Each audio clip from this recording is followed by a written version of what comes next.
Tonight's homework is Chapter 4, Lesson 14. This homework assignment is going to be a little bit different compared to others in the past because the directions say to measure the length of 12 shoes at your home to the nearest 1/2 inch. Then record the data in a tally chart and make a frequency table.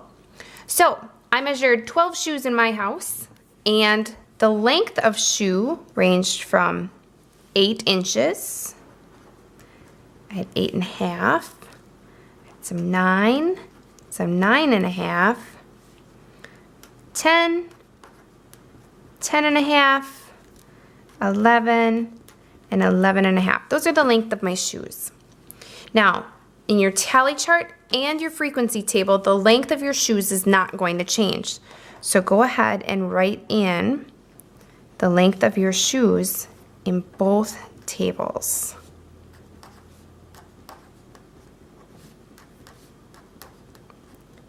Now, in the tally chart, the number of shoes that measured 8 or 8.5 is going to be represented using a tally mark. So I had 3 shoes that measured 8 inches long. I had 2 that measured 8.5.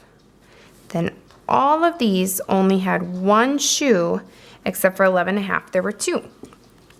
Now the difference between a tally chart and a frequency table is only in this second column. In the tally chart, you're using tallies. In the frequency table, even though it says tally, we're going to write the number. So there were 3 shoes that measured 8 inches long, 2 shoes that measured 8.5, 1, 1, 1, 1, 1, and 2. So the next thing we need to do is we need to use this information from our chart and make a line plot. So the directions say, use the data above to make a line plot.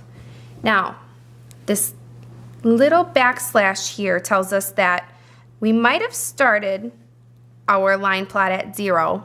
However, we don't have any shoes that measured 1, 2, 3, 4, 5, 6, or 7. So this shows that we're not including all of the numbers, and we're skipping ahead to 8 inches. Then we have 8.5.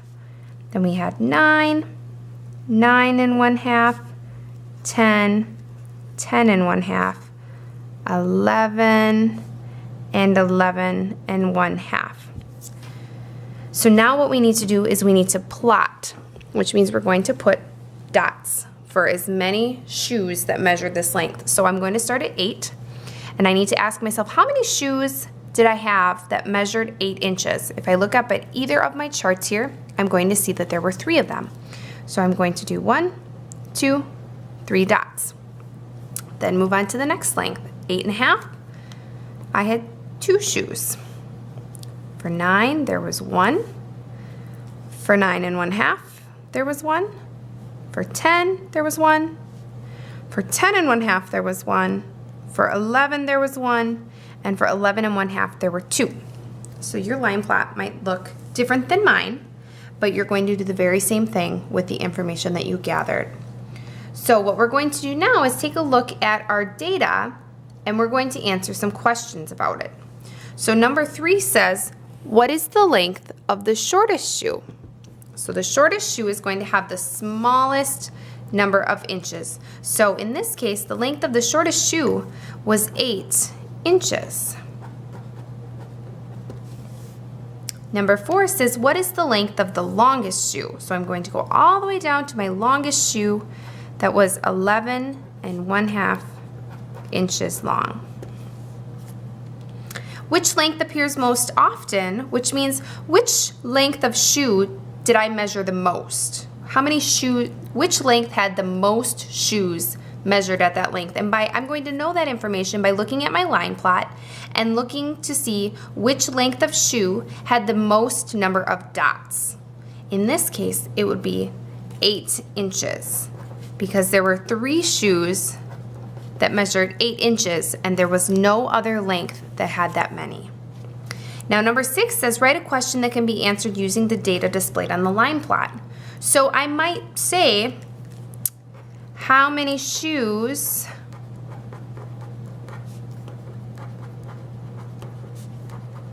measured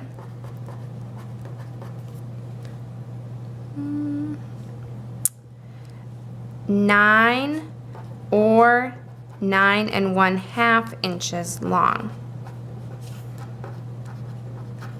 And what I would need to do is I would need to go and look at 9, and I would need to look at 9 1/2 to find out how many shoes measured either 9 or 9 1/2, and it would be 2.